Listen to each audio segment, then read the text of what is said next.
대체적으로 80에서 90% 확률로 경기 침체는 언제 오냐면 기준금리 인상을 하고 멈춰서 상방에서 유지를 쭉 6개월이든 12개월이든 지금이네요. 그렇죠. 네. 18개월이든 하고 나서 그때까지 안 옵니다. 기준금리 인하를 시작하면 오는 겁니다.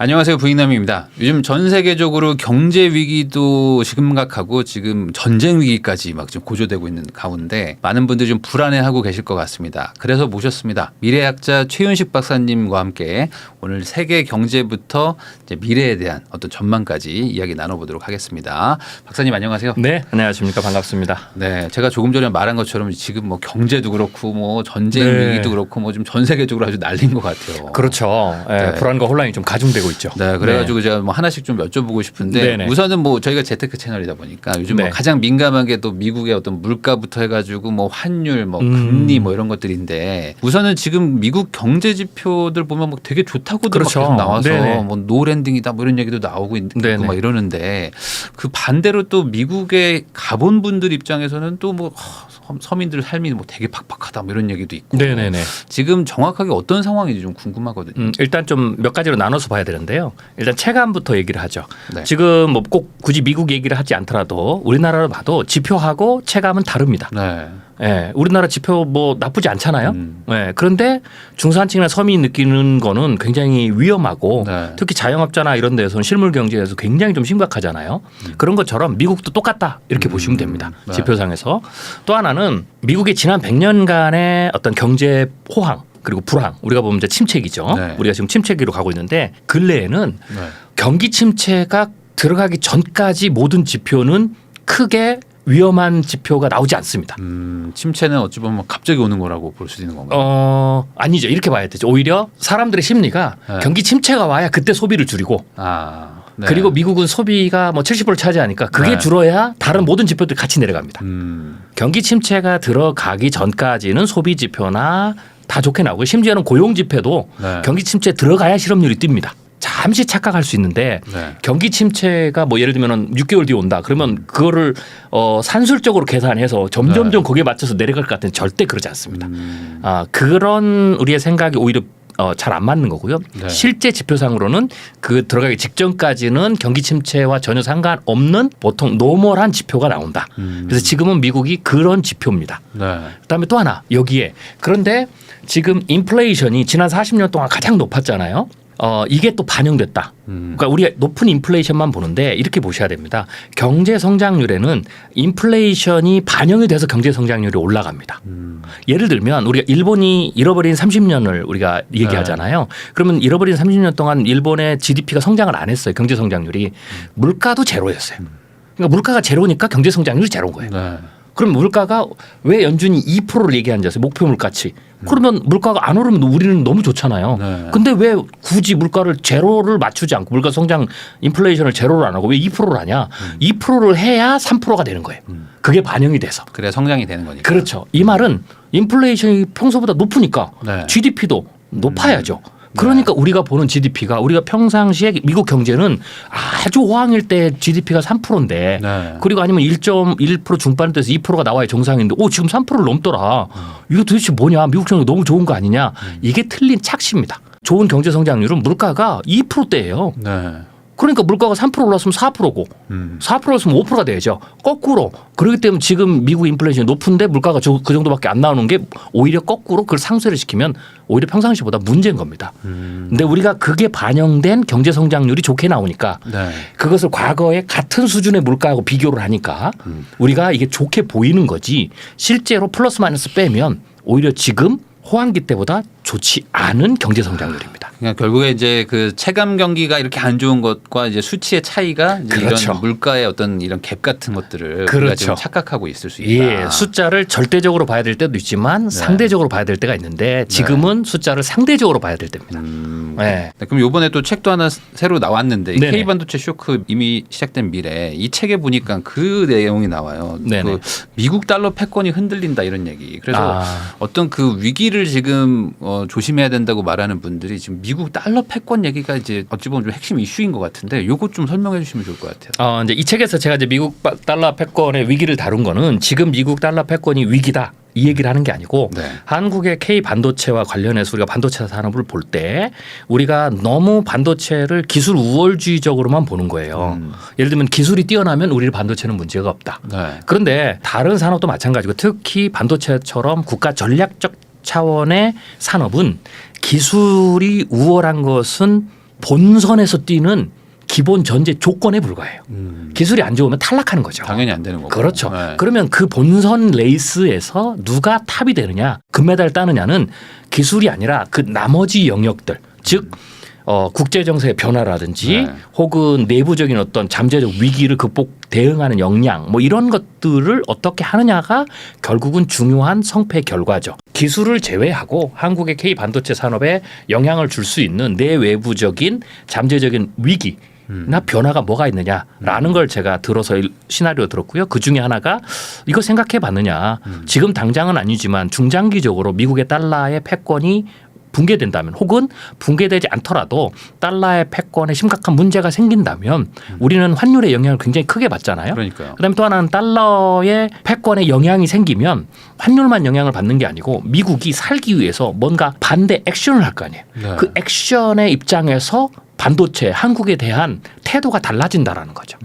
그랬을 때를 한번 생각해 봤느냐라는 네. 측면에서 이제 달러 패권의 얘기를 했던 거죠. 달러 패권 약간 중장기적인 얘기. 그렇죠. 어떤 그런 리스크도 생각을 해야 된다. 그렇죠. 당장 달러 패권은 붕괴하지 않습니다. 네. 아, 그렇죠. 뭐 당장은 그럼요. 사실 뭐 쉽진 않지만 그렇죠. 이제 크게 봤을 때 이게 영원할 거라고 생각하는 것도 어찌 보면 좀 리스크일 수 있는 그렇죠. 거니까. 그러니까 제가 이제 달러 패권을 좀 다뤘는데 보통은 이제 이게 제1기축 통화잖아요. 네. 제1기축 통화 같은 경우에 이제 여러 가지로 제1기축 통화를 이제 우리가 분석을 할 수가 있는데 제1기축 통화에도 평균 수명이라는 게 있어요. 예, 예를 들면 대항해 시대 네. 이전과 이후를 나눌 수 있는데 대항해 이전 시대는 뭐 고대에 혹은 뭐 중세나 이런 데 제국주의 시대잖아요. 네. 이럴 때에는 그 제국의 흥망성쇠가 딱 연결이 돼 있어요. 네. 로마가 뜨면 로마의 화폐, 로마가 붕괴되면 그다음 뭐 이런 식으로 가거든요. 그런데 대항해 시대부터는 굉장히 이 패권국이 빠르게 변했잖아요. 예, 그래서 포르투갈부터 스페인 뭐 쭉 이렇게 갔잖아요. 그랬을 때 이제 그 패권을 주도했던 그러니까 해양 패권을 주도했던 국가가 이제 제1기축 통화 역할을 했는데 그때의 이제 평균 수명이 대략 한 80에서 한 90년 정도 됐어요. 그런데 이제 마지막으로 해양 패권을 가졌던 국가가 이제 영국이거든요. 네. 영국이 대략 1815년부터 1920년까지 기축통화 역할을 했어요. 105년 정도 됐죠. 네. 그리고 이제 영국이 언제 기축통화를 미국에 넘겨줬냐면 1, 2차 세계대전에서 유럽 경제가 몰락을 하면서 네. 그러면서 이제 미국으로 넘어갔거든요. 그래서 미국이 그걸 테이크 오버 하면서 2014년 올해 기준으로 대략 104년 정도가 됐어요. 그러니까 대항해 시대에 가장 길었던 네. 영국과 거의 비슷한 수준이죠. 그러니까 이 말은 뭐냐면 이제 미국의 기축통화의 어떤 그 힘은 제1기축통화의 힘은 전성기가 지났다. 기간으로 봐도. 그런데 이제 기축통화가 넘어가는 건 좀 다르죠. 왜냐하면 넘어가려면 내부적인 리스크 요인과 외부적인 대체제가 있어야 돼요.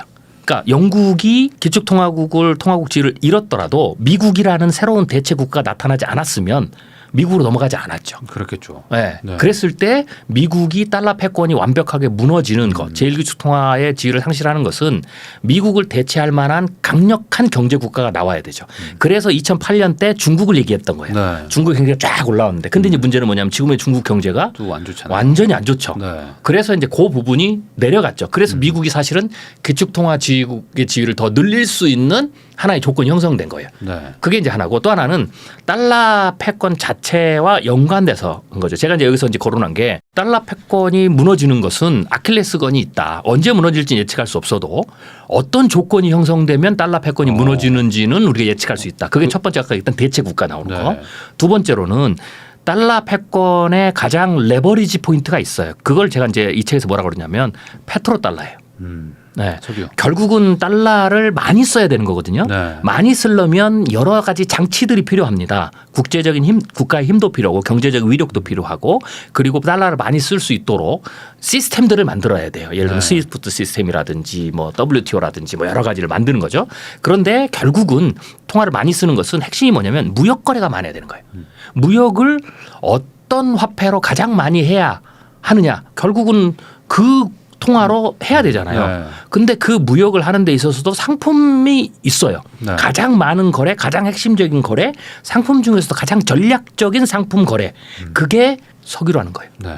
그래서 미국이 사우디아라비아하고 페트로달러 협약을 맺은 이후부터 사실 그 전에 미국이 뭐 금태한도 포기하면서 점점 다 무너졌잖아요. 패권이. 그런데 그걸 함으로써 달러의 어떤 패권, 즉 지위를 제1기통할지를 확고히 다시 살렸는데 문제는 지금 미국과 사우디와 관계가 안 좋잖아요. 네.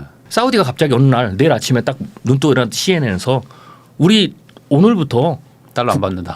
사우디를 포함해서 오펙 전체가 네. 달러로 거래하지 않겠다. 네. 뭐 이러면 서브프라임 모의 사태급 그 급으로 내일 주식시장이 네. 난리가 나고 그러겠죠. 네. 뭐 달러 투매 오고요. 이때 중국이 여기서 한 수 더해서 우리가 국채를 내다 던지겠다. 전부 다 네. 손해보더라도 이러면 이제 그날로 끝장납니다. 이게 아킬레스건이라는 거죠. 근데 바로 항공모함 뜨는 거 아니에요? 그러면 바로. 무슨 이유로요? 그냥 뭐 어떻게 압박을 해가지고 아, 군사력이라는 게 또. 그게 쉽지가 않습니다. 그래요? 네. 그건 명분이 안 되잖아요.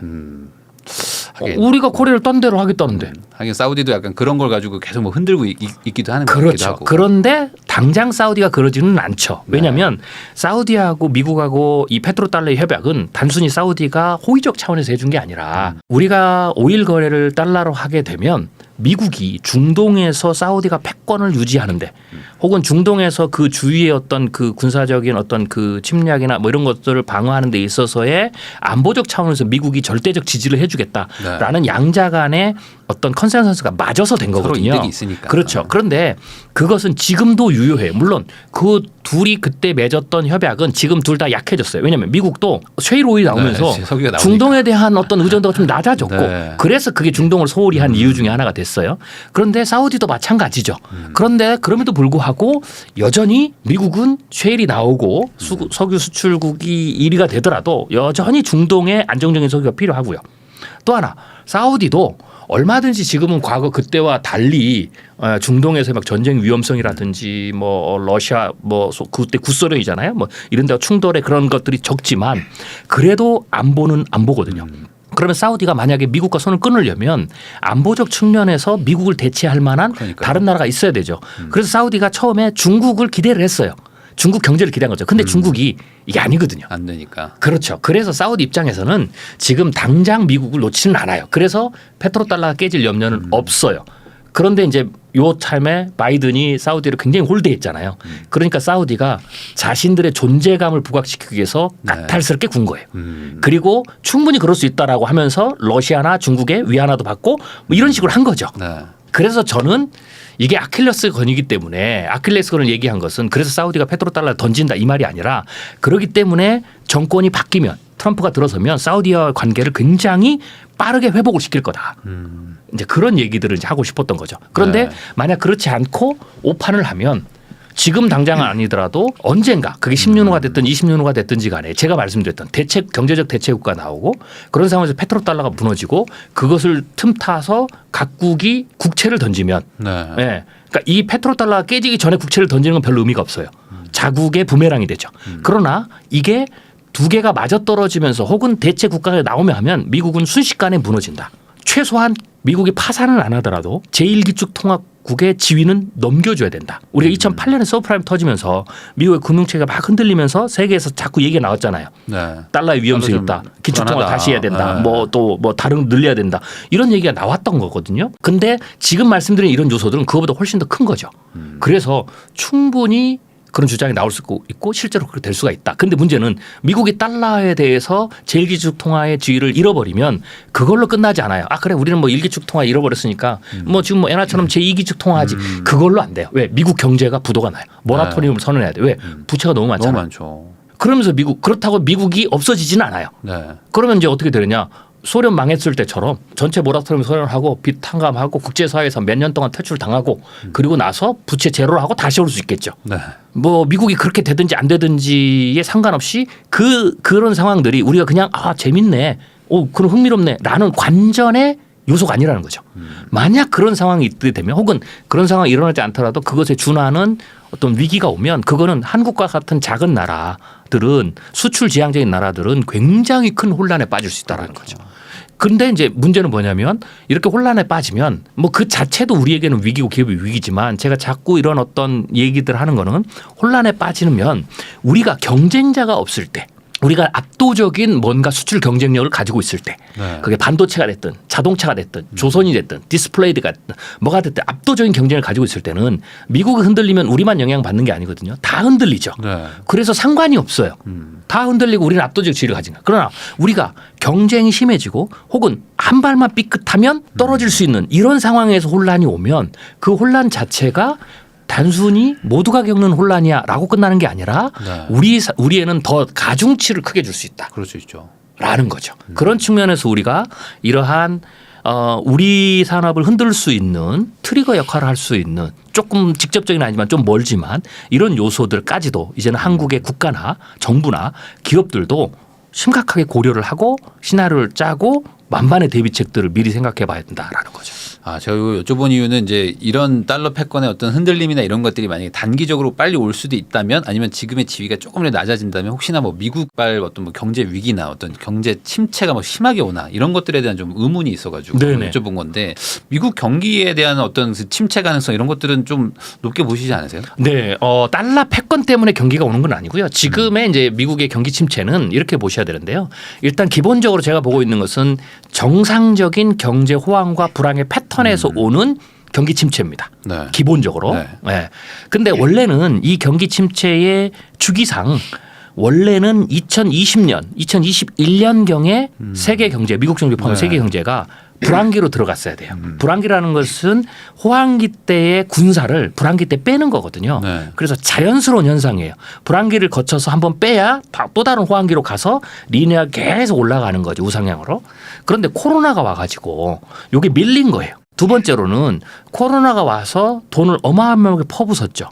그래서 생각보다 정상적인 경제 호황과 불황의 패턴에서 오는 경기 침체나 혹은 주식시장의 어떤 폭락 이거보다는 규모가 좀 커질 가능성이 커져 있다. 왜냐하면 버블은 많이 끼면 많이 빠지고 적게 끼면 적게 빠진다는 가장 기본적인 이치가 있거든요. 우리가 이제 1990년대 중반쯤에 IT 버블이 일어났잖아요. 그러면서 뭐 지금 노랜딩은 1995년 노랜딩을 많이 얘기하거든요. 그게 유사해요. 그때 IT 버블과 멈춰서 기준금리 인상을 하면서 했는데 노랜딩이 왔거든요. 그런데 이제 문제는 뭐냐면 그때 IT 버블 그래서 주식시장이 한번 조정을 크게 받고 가야 되는데 조정을 받지 못하고 그냥 튀어버렸어요. 그래서 사람들은 환호를 했죠. 그런데 결과가 어떻게 됐냐? 그건 환호할 일이 아니에요. 그래서 제가 이렇게 얘기하는데 이번엔 노 랜딩이 와도 절대로 웃을 필요가 없다. 왜? 이번에 차라리 털고 가는 게 낫다. 그게 뭐 다우지수 기준으로 30%든 40%든 안 그러면 튀는 건 좋겠죠. 그런데 다음번 주기가 보통은 그렇게 한번 침체를 받고 나면 7, 8년에서 10년 주기인데 이게 확 당겨졌어요. 그래서 1995년에 기준금리 인상하고 98년에 7, 8년에 와야 되는데 안 되니까 이게 3, 4년이 뒤로 미뤄지면서 어떻게 됐습니까? 2000년에 IT 버블로 더 크게 터졌죠. 나스닥이 80% 폭락했어요.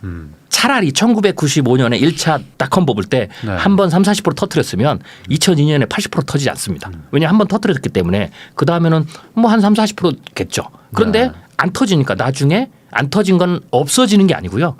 밀려서 그다음에 한 번에 터지죠. 그래서 이번에 노랜딩이라고 얘기하면 뭐 노랜딩 올 수도 있어요. 그러면 이렇게 하셔야 됩니다. 노랜딩을 말하는 쪽에서는 무엇을 같이 동전에 앞두면서 말하면 이번은 노랜딩이면 다음번 경기 침체는 3, 4년 후에 더 빨리 온다. 터질 때는 이것과 합쳐서 2배로 터진다. 이렇게 짝을 맞춰서 얘기를 해 주셔야 돼요. 그게 노랜딩의 의미예요. 이렇게 얘기하면 많은 사람들이 노랜딩 하면 안 되죠. 이렇게 되는 거예요. 차라리 정상적으로 감당할 수 있을 만큼 우리가 터져야 되는 거죠. 해소를 해야 되는 거죠. 버블을.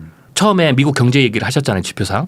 지표상으로는 착시입니다. 대체적으로 미국의 어떤 기준금리 패턴하고 그리고 인플레이션 뭐 그다음에 주식시장 뭐 경기 침체 주기 뭐 이런 걸 봤을 때 대체적으로 80에서 90% 확률로 경기 침체는 언제 오냐면 기준금리 인상을 하고 멈춰서 상방에서 유지를 쭉 6개월이든 12개월이든 지금이네요. 그렇죠. 18개월이든 하고 나서 그때까지 안 옵니다. 기준금리 인하를 시작하면 오는 겁니다.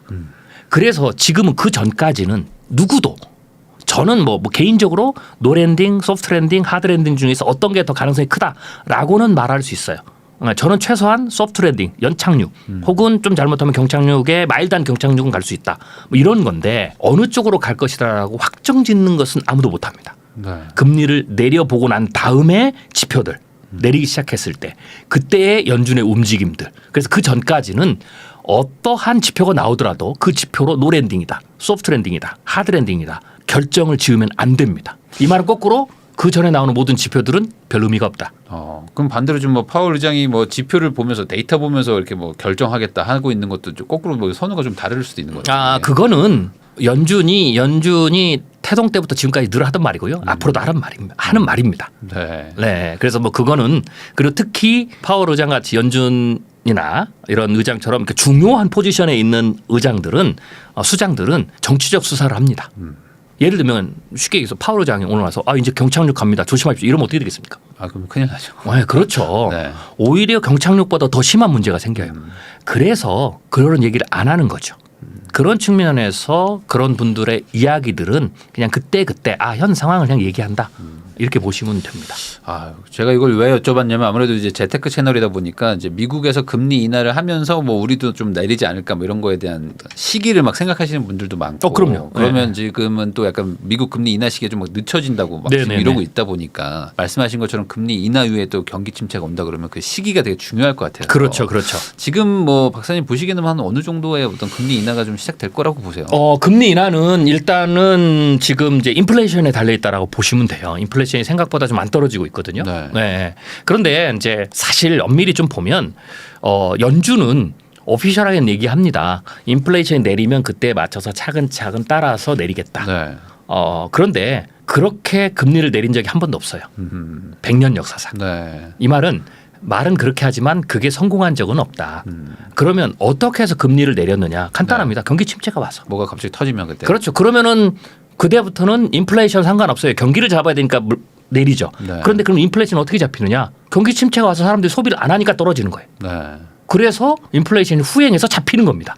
그게 100년 동안 거의 그랬어요. 이번도 다르지 않다. 그렇다고 해서 연준이 경기 침체에 대한 어떤 시그널이 나오지 않았는데 그러면 인플레이션도 안 내려갑니다. 그래서 그냥 가는 거예요. 그게 6개월이든 12개월이든 18개월이든 연준도 몰라요. 그러면 뒤에서 그럼 뭐가 나와야 되느냐? 위기 조짐이 나와야 되죠. 네. 그게 이제 보통은 채권 시장 이런 부분들이죠. 그래서 그런 부분에 있어서 어떤 우리는 이제 알 수가 없죠. 네. 연준이나 그런 기관들만 알 수 있죠.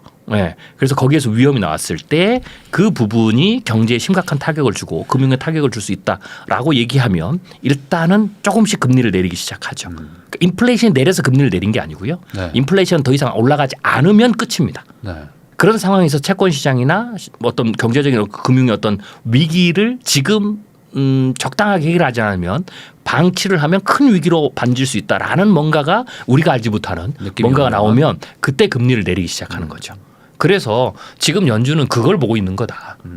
그 전까지는 인플레이션이 내려가지 않으니까 연준도 못 내립니다.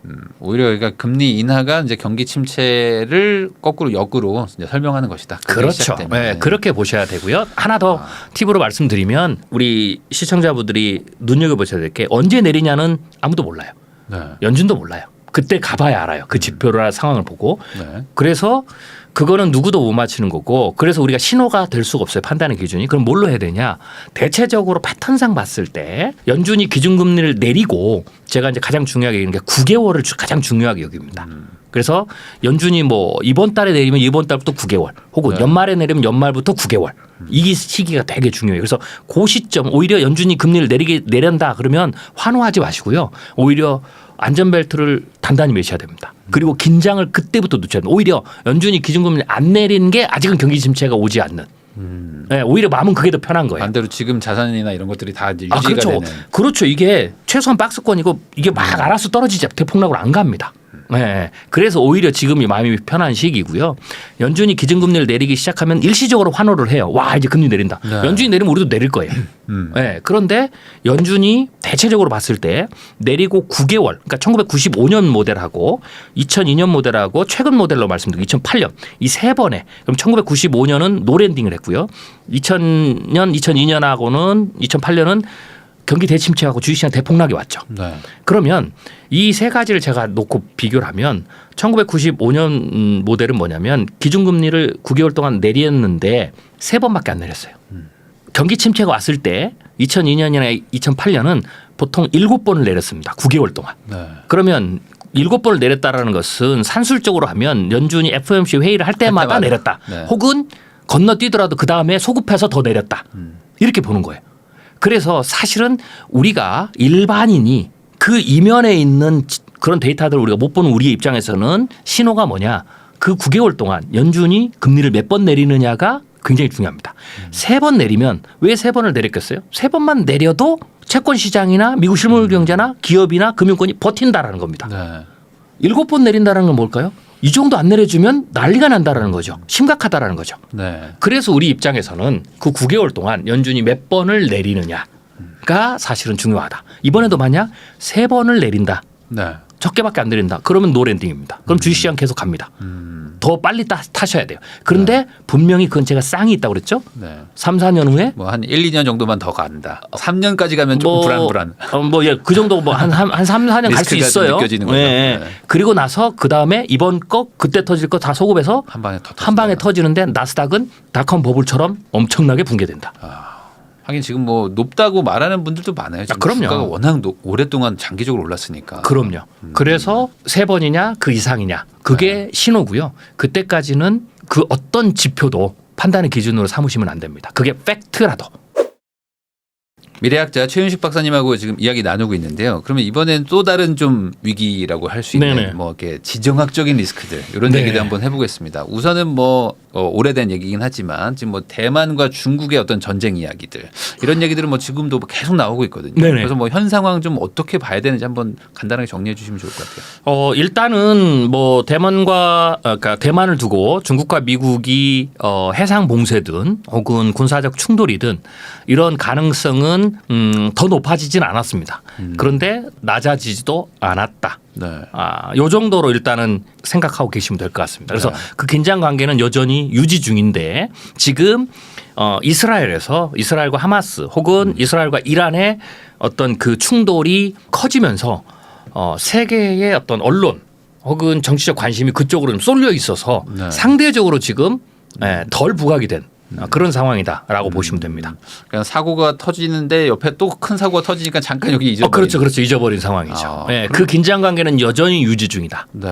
그래서 또 어느 분들은 또 이런 얘기도 하더라고요. 그러니까 이거는 시간의 문제지 무조건 전쟁이 날 수밖에 없다. 뭐 이런 얘기도 하는데 그렇게 봐야 되는 건지 아니면 아직 그런 건 아닌 건지. 물론 이제 그렇게도 생각할 수 있지만 저는 좀 생각이 다릅니다. 제가 이제 미국과 중국이 대만을 두고 전쟁을 벌인다는 시나리오를 발표한 것은 반드시 일어나기 때문에 그런 것이 아니라 일어날 경우에는 세계 경제에 우리가 또 한국 경제에 주는 충격이 크기 때문에 그것에 대해서 뭐 제가 굳이 말하면 확률적으로 50대 50입니다. 100%는 아니고 그렇다고 일어날 확률이 제로도 아니고요. 그래서 50대 50이기 때문에 이 정도가 되면 기업에서 플랜 B는 반드시 가지고 계셔야 된다라는 점. 그런 측면에서 대만을 두고 미국과 중국의 충돌을 얘기했고요. 충돌 중에서도 제가 이제 2가지 시나리오를 발표했는데 해상 봉쇄 그리고 전면적으로 군사적 충돌이 일어나는 좀 더 나아가면 그 충돌이 확대되면 중국이 전술적 핵무기 최소한 한 번 정도는 쓸 수 있는 그런 상황까지도 가능은 하다. 그러나 그 둘 중에서도 가장 현실적인 것은 해상 봉쇄, 무력 대치 네. 이거는 충분히 가능하다라고 이제 얘기를 했던 거죠. 제가 이걸 왜 여쭤보냐면 이제 최근에 또 막 인터넷에 보면은 막 이제 뭐 미국에서 약간 발언이 나와서 그런 것도 있지만 양안 전쟁이 터지면 뭐 한국이 뭐 대만을 또 지원을 해야 된다. 그럼 뭐 참전을 한 해 만에 뭐 이런 얘기들이 막 계속 돌고 있어가지고. 네. 미국이 대만을 두고 중국과 해상 봉쇄 자체도 미국의 함대들이 다 들어오는 거거든요. 그러니까 군사적으로 서로 어떤 주고받는 직접적인 타격을 안 했을 뿐이지 준 전시 체제로 가는 거거든요. 네. 그래서 해상을 대체해서 서로 무력으로 거기를 봉쇄해서 어떠한 것도 들어가고 나가지 못하도록 하는 그런 상황이 해상 봉쇄 시나리오거든요. 단순하게 뭐 항해의 자유를 막는 이런 수준이 아니에요. 그렇게 되면 준 전시고 어떻게 보면 사실은 포만 안 쐈지 전쟁이 일어난 거거든요. 그러면 당연히 미국에서 본토에서 함대가 오지를 못해요. 와더라도 시간이 오래 걸리고 그러면 결국은 이 태평양 특별히 이 동아시아에 있는 함대를 움직여야 되거든요. 네. 그러면 1차가 일본에 있는 함대예요. 그리고 두 번째가 한국입니다. 네. 중국과 대치를 하면 당연히 중국은 어떤 해상봉쇄는 대만 전체를 봉쇄하는 거예요. 중국의 해상력을 전부 다 동원해서 항공모함 다 동원하고 순양함, 구축함 다 동원하고 네. 예, 심지어는 중국의 어떤 해병대나 이런 전부 다 들어오고 그래야 대만을 전체를 다 봉쇄할 수 있거든요. 네. 그러니까 대만에 길을 열어주면 안 돼요. 그러니까 대만 봉쇄라는 것은 대만이 수출입이 전혀 불가능하도록 만드는 거예요. 아무것도 들어가지 못해요. 그리고 대만 해협을 통해서도 한국이나 일본으로 아무것도 못 가요. 네. 이걸 막는 게 해상 봉쇄라는 거예요. 그러면 우리도 자동으로 참전하게 되는 느낌. 당연하죠. 그러면 그것에 대응하려면 그걸 압도로 해야 되겠죠. 네. 그러면 이 태평양 함대 혹은 동아시아에 있는 모든 미국 전력을 전부 다 끌어와야 되고 심지어는 유럽에서도 빼와야 될 수도 있어요. 그렇게 되면 주한미군 당연히 들어와야죠.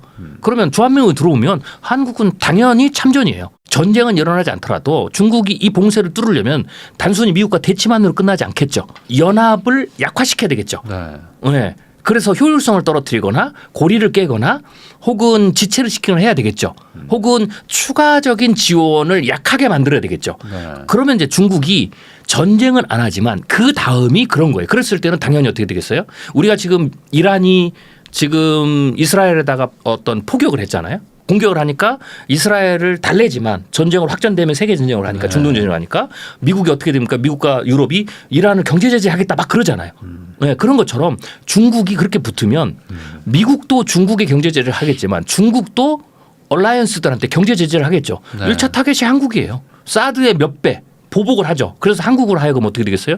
주한미군이 가는 건 어쩔 수 없는데 그 다음에 들어오지 마라. 추가적인 어떤 지원이나 모든 부분에서 한국이 주저주저하도록 만드는 거.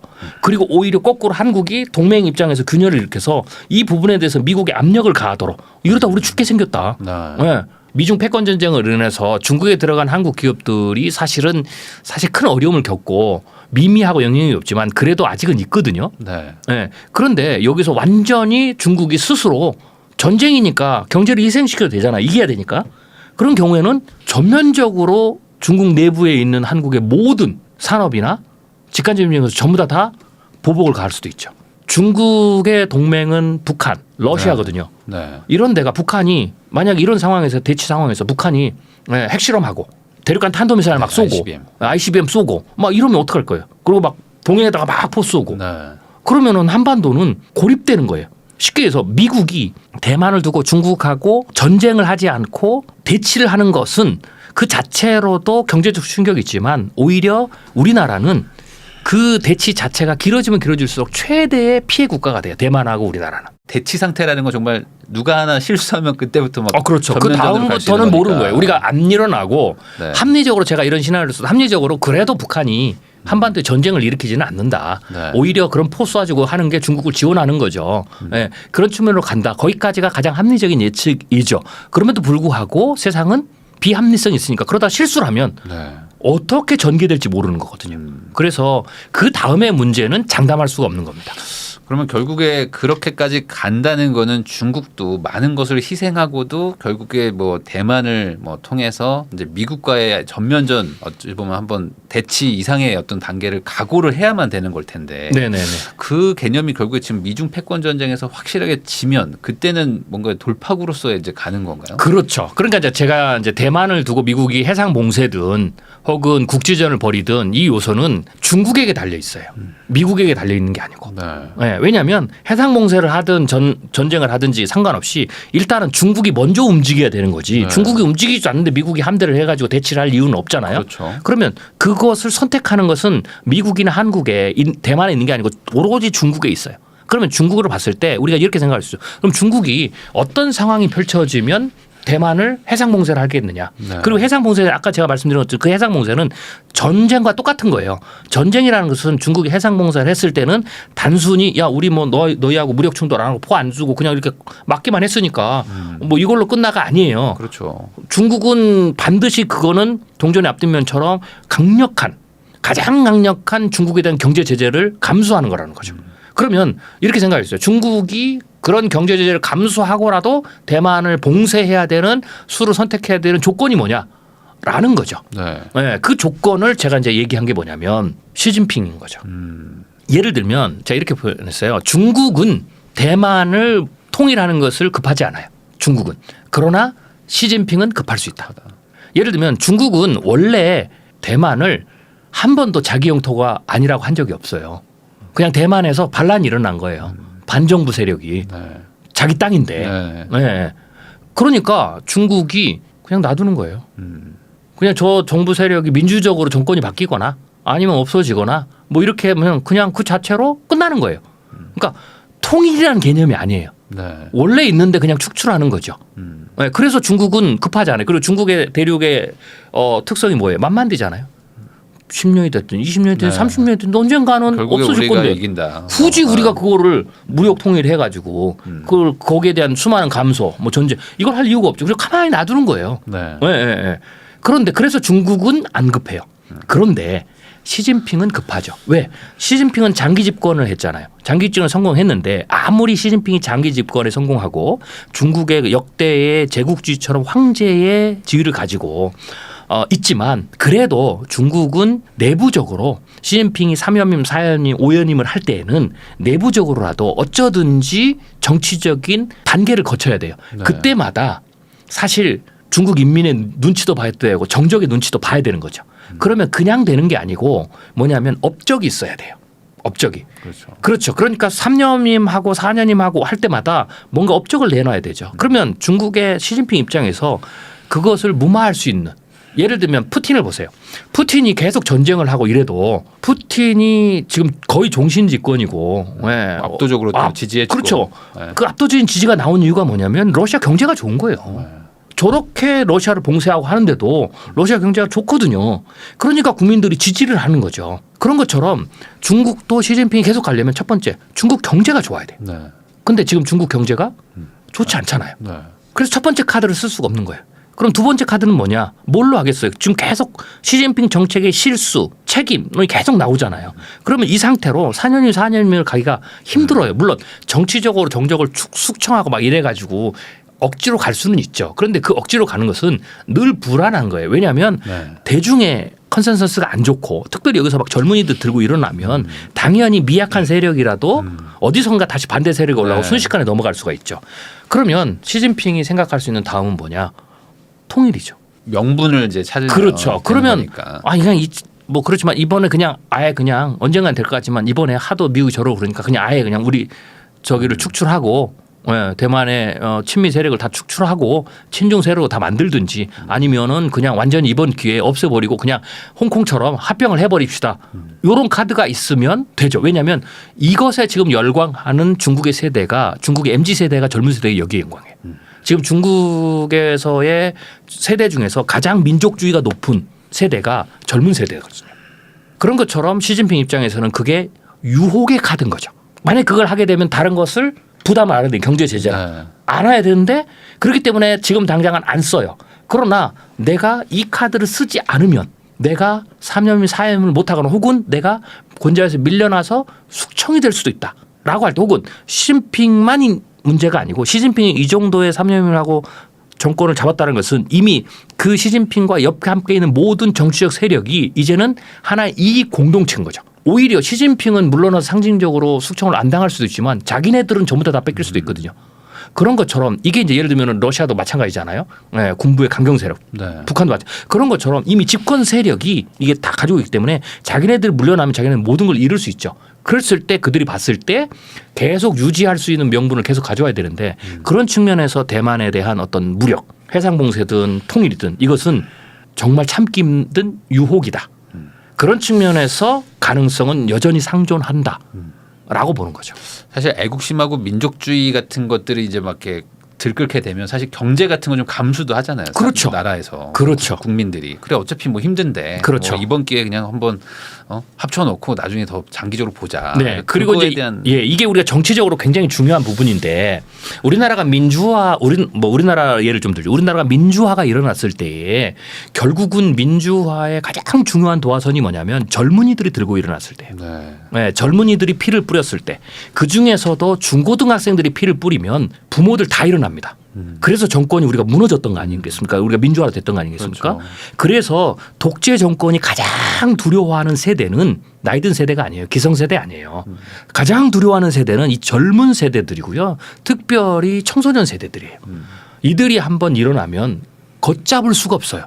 네. 그래서 주로 아랍의 봄도 그렇고 이런 민주화가 일어날 때는 전부 다 그 그룹들이 일어난 거거든요. 네. 자, 근데 중국을 보면 지금 중국의 청년 실업률이 얼마냐?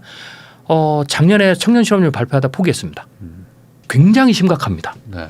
그런 상황에서 청년들이 불만이 굉장히 커지고 있죠. 일자리 문제 뭐 이런 거에서. 근데 이게 그렇기 때문에 중국 정부가 이걸 발표하지도 않고 또 실질적으로 어느 나라나 대체적으로 청년 실업률이 일반 평균 실업률보다 2배 내지 3배가 높은 게 맞아요. 근데 중국은 20%대 중반을 발표하다가 포기했어요. 그러면 중국은 실질적인 청년의 지금 실업률은 50% 넘는다고 봐야 돼요. 그럼 이들이 얼마나 버틸 수 있을까? 이 문제를 해결하는 게. 네. 그런 상황에서 이게 만약 커지면 이걸 만약에 통제 불가능하다고 하면 어떻게 될까요? 전 인류 역사상 공통적인 패턴이 뭐냐? 내부에 문제가 생기면 외부로 이제 그렇죠. 외부로 만들어서. 네. 불만을 돌리는 거죠. 그렇죠. 그게 결국 외부로 돌리는 것은 전쟁밖에 없었어요. 네. 그러니까 이게 지금 정말 이 동아시아도 지금 뭐 전쟁에서 자유로울 수는 없다 이렇게 그렇죠. 볼 수 있는 상태인 거는 맞는 것 같습니다. 네네. 또 거기다가 지금 또 이스라엘도 또 그럼요. 다 비슷한 것 같아요. 지금 거기도 뭐 총리의 어떤 뭐 그런 뭐 리스크 이런 것들 때문에 또 약간 좀 외부로 좀 돌리는 것 같기도 그렇죠. 하고. 그러니까 이 부분도 되게 중요한 포인트인데 우리가 지금 두 번의 전쟁을 봤잖아요. 그러니까 시진핑이 어떻게 생각할 걸 봐야 돼요. 물론 또 김정은도 어떻게 생각할 것도 중요한 건데 두 번의 전쟁을 통해서 저는 시진핑이 두 가지 생각을 한다고 봐요. 교훈을 얻었다. 첫 번째, 푸틴이 우크라이나 전쟁을 해서 한 번에 못 이겼잖아요. 자기네들은 몇 주 안에 끝낸다고 했는데 전쟁이 길어졌잖아요. 네. 그래서 중국도 생각을 하는 거예요. 대만을 쉽게 보면 안 된다. 네. 순식간에 우리가 점령할 수 있는 국가는 아니다. 그런 측면에서 그걸 바라보는 사람들은 그 측면을 생각하는 사람들은 시진핑이 전쟁을 못할 거다. 네. 이렇게 생각할 수 있어요. 맞아요. 시진핑도 그럴 수 있어요. 전쟁을 하지 말아야 되겠다. 라는 측면에서의 어떤 그 교훈은 그거죠. 하면 위험할 수 있다.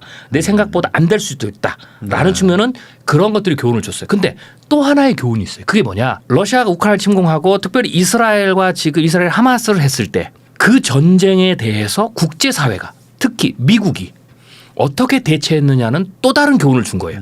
그 교훈이 뭐냐. 핵이 있으니까 건들지 못하네. 자꾸 중재만 하려고 하네. 생각보다 적극적인 개입을 잘 못한다. 그렇죠. 전면전으로 못 붙네. 네. 경제 제재만 하네. 근데 경제 제재 버틸만 하네. 내가 전면전만 안 한다면. 네. 그리고 우리가 핵으로 굉장히 강력하게 뒤에서 위협만 한다면 그리고 우리가 미국보다 빨리 대만을 포위할 수 있다면 그러면 어떻게 되겠어요? 전면전까지는 안 가면 오히려 유리할 수 있다. 그렇죠. 이기지는 못해도 대만을 두고 혹은 대만을 우리가 통일을 못해도 거기서 봉쇄를 뭐 어느 조건을 풀어주더라도 내부의 위기를 불만을 순식간에 외부로 돌려서 네. 정치적 안정을 꾀할 수 있는 오히려 자기의 지지 기반을 또 높일 수 있는 가능성도 있네라는 게 또 하나의 교훈이에요. 그래서 이 두 가지 교훈이 지금 상존한다.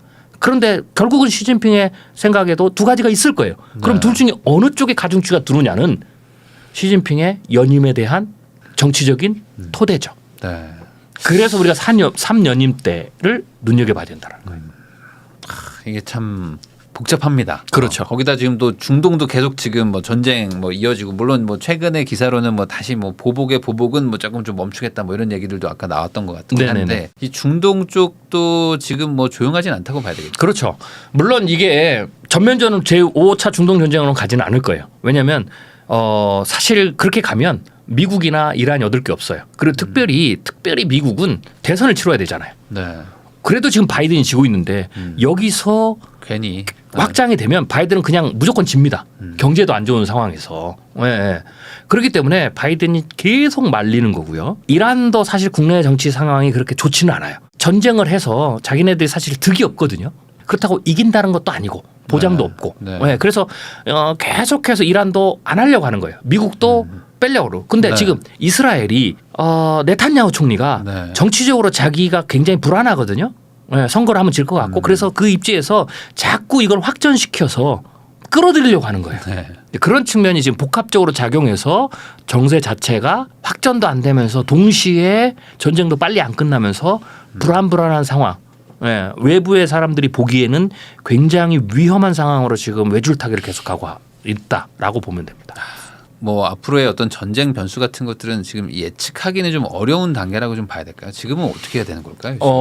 네. 굳이 객관적으로 좀 설명을 하자면 이란과 미국은 중동 전쟁 제5차 중동 전쟁으로 비화시키고 싶지 않다. 이스라엘은 그렇게 하고 싶다. 네. 그러면 어떻게든 막으려고 그렇죠. 근데 이제 아직은 이쪽 힘이 왜냐하면 네. 이들이 참여를 안 하면 되니까 그래서 자꾸 이란도 자꾸 얘기하잖아요. 우리는 니들이 보복을 했으니까 보복을 할 그렇죠. 거야. 네. 더 이상 안 할 거야. 자꾸 이렇게 얘기하죠. 근데 이스라엘은 했으니까 우리 하겠다. 먼저 근데 때려놓고서. 그렇죠. 먼저 때려놓고 네. 그러니까 이제 이게 끌어들이려고 하는 거거든요. 네. 미국은 그걸 하지 말라고 자꾸 하는 거고 네. 압력을 가하는 거고 이런 이제 묘한 상황인 거죠. 그래서 저는 이런 상황들이 계속해서 지지부진하게 갈 가능성이 높다. 또 다른 양태로.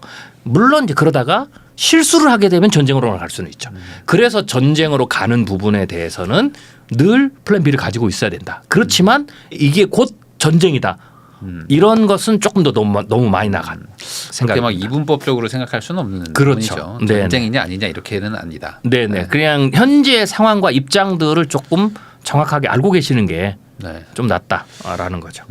그리고 이제 이 책에 보면은 저는 이제 그 부분이 좀 재밌었는데 이제 백두산 폭발도 좀 리스크가 있다. 네네네. 그래서 이게 지금 그 아시는 분들은 되게 이걸 되게 걱정하시는 분들이 많고 네네. 또 반대로 처음 듣는 분들은 뭐 백두산 폭발 그 무슨 소리냐 이렇게 하시는 분들도 많고. 네네. 그 얘기도 잠깐 해주시면 좋을 것 같아요. 네, 이 책에서는 제가 이제 아까 말씀드린 것처럼 한국의 반도체 산업의 내외부적으로 기술이 아닌 다른 측면에서의 어떤 영향이 뭐가 있느냐라고 이제 그 시나리오들 각각 든 건데요. 그 중에 하나로 내부적인 리스크 중에 하나는 백두산 폭발이다. 근데 이제 백두산 폭발은 그 자체로만이 아니라 백두산 폭발이 트리거가 돼서 한반도에 대한 코리아 디스카운트 네. 이거를 만들 수 있다라는 것을 제가 설명하기 위해서 백두산 폭발에 대해서 얘기를 좀 끌어온 거고요. 일단 기본적으로 백두산이 폭발한다라는 부분들은 예측할 수가 없습니다.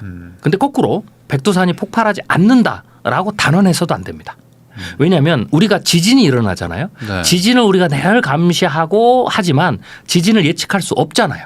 예측할 수 없기 때문에 지진이 자주 일어나는 나라에서는 지진이 일어난다라고도 곧 일어난다라고도 예측하면 안 되고 그렇다고 안 일어난다라고 예측해도 안 돼요. 그냥 우리는 네. 늘 상시로 감시하고 조심하고 일어났을 때 어떻게 해야 되는지에 대해서 대비책을 세워놓고 가야 되는 거죠. 네. 백두산은 지금 상황은 그렇게 봐야 됩니다. 지금 네. 어떤 통계 확률상 지금의 어떤 그렇죠. 폭발 위기 상황인 건 맞다. 그렇죠. 자, 예를 들면 일단 화산 같은 경우에는 화산도 지금 마찬가지게 2014년 9월에 일본에서 온타케 화산이 폭발을 했어요. 그래서 그때 이제 관광객들 한 100여 명이 사망자가 났거든요. 네. 네. 터질 징후가 전혀 안 나타나니까 나타나면 등산객을 막았겠죠. 막았을 텐데. 그런데 나타나지 않으니까 그냥 평상시처럼 한 거예요. 그러다 터져버린 거예요. 즉 화산은 다시 말씀드리지만 예고 없이 터집니다. 그래서 터진다고 예측하는 것도 안 좋지만 안 터진다고 장담하는 것도 틀린 말이다. 당장 내일 터질 수도 있는 거죠. 그렇죠. 예측을 못해요. 네. 화산은 일본이 굉장히 많이 폭발하잖아요. 그러니까 앞선 기술을 가진 일본도 예측하지 못합니다. 그런데 우리는 백두산에 대해서 지금 북한과 중국의 자료만 가지고 우리나라는 대응을 해야 돼요. 그러니까 그런 상황에서 우리가 이거 안 터진다 장담할 수 없다. 이게 첫 번째 기본 전제. 또 하나는 주기상으로 봐야 돼요. 이 화산이 터지는 것은요. 화산 폭발 지수라는 게 있어요. 네. 지진도 지진의 급이 있잖아요. 화산 폭발 지수가 있는데 0에서 8까지로 나눕니다. VI라고 하는데 그래서 한 등급 사이의 폭발 규모가 대략 10배 정도 차이가 나요. 자, 그런데 8급 그게 최상이죠. 네. 이 8급은 몇만 년에 한 번 터져요. 실제로 터진 적도 있고요. 네. 네. 근데 이제 뭐 우리가 체감하는 역사상에서 한 번도 없었죠. 그런데 7급의 규모가 있어요. 이 7급을 보통 밀레니엄 폭발이라고 그래요. 1000년 주기로 한 번씩 터지는 거. 네. 그 전 세계에 그 7급을 터뜨릴 수 있는 잠재를 가지고 온 화산이 손에 꼽을 정도 몇 개가 돼요. 네. 그 중에 하나가 백두산이에요. 그리고 실제로 백두산이 1000년 전에 터졌습니다. 네. 밀레니엄 7급의 규모로. 네. 네. 그래서 대체적으로 7급의 규모는 1000년 주기로 터진다라는 게 일단 패턴상의 가장 기본적인 가이드라인이에요. 네. 물론 맞는 건 아니지만. 네. 네. 두 번째로 4에서 6급 정도가 있어요. 실제로 제가 이 책에서 다룬 것은 7급은 아니고 근데 7급도 1000년이니까 주기상 1000년마다 터지는 거니까 터지지 않는다라고 말할 수 없어요. 네. 주기상으로서 우리가 염려해야 된다. 라고 봐야 돼요. 고려 시대쯤 터졌겠네요. 그렇죠. 네. 네네. 발해 때 터졌어요. 네. 그러면서 발해가 멸망을 했거든요. 네. 자, 그런데 이 7급은 만약에 터지면 제로가 아닙니다. 1000년 주기니까 단 1%라도 돼요. 근데 우리가 미래 예측을 시나리오를 쓸 때 뜻밖의 미래는 일어날 확률이 지극히 낮더라도 단 1%라도 터졌을 때 엄청난 충격을 주는 경우에는 그걸 뜻밖의 시나리오 놓고 일어났을 때를 가정하고 대비를 하는 거거든요. 네. 일어난다고 예측하는 게 아니고. 근데 백두산의 밀레니엄 폭발은 거기에 해당돼요. 가능성은 1% 혹은 0.1%라 할 수가 있어요. 근데 1000년 주기잖아요. 1000년 주기니까 100%라고 말할 수는 없지만 그렇다고 해서 0%라고 할 수도 없어요. 네. 근데 만약에 이게 터지면 그게 어떻게 되냐면 2010년에 아이슬란드 화산이 한번 터져서 전 세계의 항공이나 뭐 대란들이 일어나고 우리나라도 하루에 막 굉장히 큰 피해를 보고 막 이랬던 적이 있어요. 7로 터지면 그 아이슬란드 2010년에 터졌던 규모의 1000배예요. 1000배.